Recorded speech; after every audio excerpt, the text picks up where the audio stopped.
Hello, guitar students. We're going to talk about something called rhythm slashes. And so rhythm slashes are a way to communicate the rhythm that you would need to play something without having actual notes written. So for example, you might use this with a strumming pattern. I want to show you what it might look like, what to expect to see. I don't have a blackboard, so we're going to use this paper. You can also, I'll send this to you so you can pull it out in front of you if you would rather see it there. You'll notice that we're on a standard music staff, right? I've got my treble clef there, but you'll also notice that there's no normal notes written. You might be saying, well, I see a couple Bs there. Those are actually not Bs. If you take a look, they're not circular heads, they're more rectangular. This is a thing that you'll see a lot. If you see rectangular note heads, that's usually indicating that you're playing a rhythm slash. And what that means is, hey, look at the chord that's indicated up above. See, I've got here a G chord, a D chord, E minor. You get the idea. It's saying, hey, play that chord in this rhythm. Quarter, quarter, eighth, eighth, eighth, eighth. Down, down, down, up, down, up.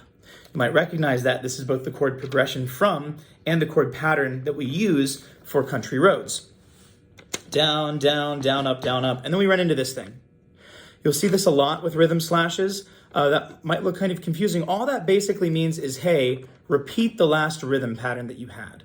So this says, hey, this was down, down, down, up, down, up. Guess what? This is also down, down, down, up, down, up. It's just a shorthand way of not having to write anything out every time and saying, hey, it's the same thing you just did.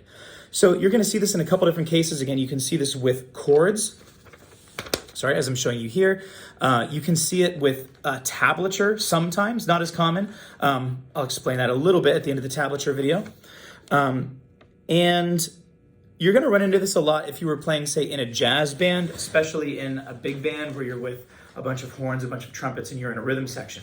You might sometimes, in that situation, be reading notes, and then all of a sudden it might swap to rhythm slashes, and you're no longer playing a melody line, you're now strumming the chords in a particular way. I also run into this a lot if I'm playing in, say, a pit orchestra for a musical. You'll see that sometimes you're playing a melody line, sometimes you're playing a specifically written out part, and sometimes you're just given rhythm slashes to play with chords. So you just want to be comfortable with what these look like. I want to show you one last thing at the end. When you see a whole note, it's going to be a diamond like this, which is what I wrote at the end.